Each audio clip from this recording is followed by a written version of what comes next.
Hello everyone, welcome back to my channel. I'm Crystal Britt, LCSW, and today we're going to talk about something that I'm sure a lot of us can relate to, how to effectively communicate with a partner who doesn't want to talk to you. Please note that this isn't applicable for relationships where abuse might be present, where emotional manipulation, where narcissism might be present. Those are extenuating circumstances that aren't going to relate to what we're talking about here. So here's the National Domestic Violence Hotline. If you need resources, you can always Google local DV resources or IPV resources. Those will come up and all of them have a quick exit button right in the corner.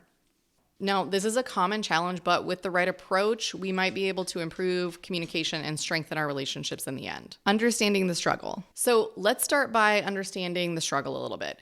We've all been there trying to express how we feel or maybe trying to work through a disagreement that we've had, working through our thoughts and feelings to a partner who appears disinterested or is unresponsive. This can be really frustrating, but it's essential to approach the situation with a little bit of empathy and patience. So the first step in effective communication is empathy and active listening. So it's crucial to understand that your partner may have their own reasons for not wanting to listen. Something else may be going on with them that you aren't even aware of. By practicing empathy, we can create this little bit of safe space for them to open up, even if we may not feel like it's on us to open up.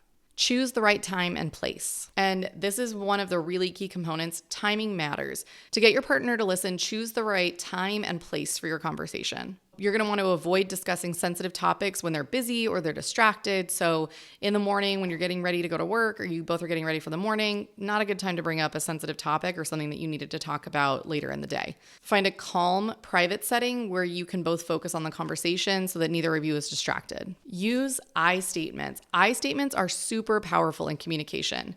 Instead of just saying, "You never listen to me," try saying, "I feel unheard and frustrated when we try and sit down and have these conversations." Instead of saying, "You never listen to me," try saying, "I feel unheard and frustrated when we don't have open communications."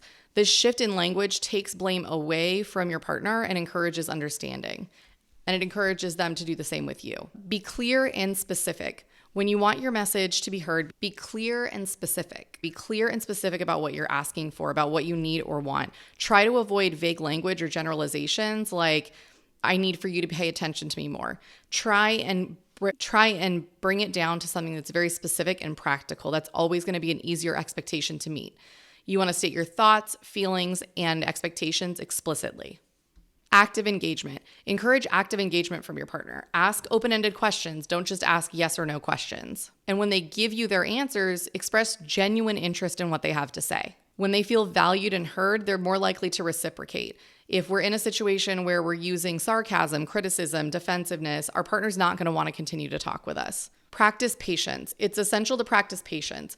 Change takes time, and your partner may need time to adjust to a more open form of communication. It may not be something that's been typical in your relationship. They may not have grown up understanding what open communication looks like. They may just be following the pattern that they saw modeled for them as a kid. Be patient with their responses and listen to their concerns as well. Avoid blame and criticism. Blame and criticism can be counterproductive in communication. Instead of saying, "You always do this," try saying, "I think we both can improve in this area." This approach fosters collaboration rather than defensiveness. Use nonverbal cues. Sometimes using nonverbal cues can convey your emotions better than words. Do your best to make eye contact when you can, use open body language if possible, and nod to show that you're engaged and actively listening. If you're on your phone, they're going to read that as not paying attention. If you're doing something else and you're busy or you're distracted, that's not body language that's communicating, "I want to continue to have an open conversation with you." These cues can encourage your partner, again, to do the same for you. Set boundaries. Establish healthy boundaries in your relationship. Boundaries are not just for relationships that are unpleasant or uncomfortable. We can have boundaries in healthy relationships as well. In fact, almost every healthy relationship does. Let your partner know that open communication is vital for both of you. This way they understand the importance of addressing any issues that may come up. You don't want little problems to become big problems, and the more often you can effectively communicate with open communication with these little issues, the more used to open communication each of you will become. Seek professional help. In some cases, communication challenges may need professional assistance. A couples therapist, or a counselor can provide guidance and strategies to improve communication within your relationship. I highly recommend going to inclusivetherapist.com and using their directory to find a therapist that works for you. Effective communication with a partner who doesn't want to listen is really challenging, but it's not impossible. By practicing empathy, patience, and using these techniques, you can create a more open and harmonious connection with your loved one. Thanks for joining me today. If you found this video helpful, please give it a thumbs up, subscribe to my channel, and don't forget to hit that notification bell so you don't miss any of my upcoming content. If you have any questions or suggestions for future topics, please leave them in the comments below. Until next time, take care, be kind, and stay curious. Bye.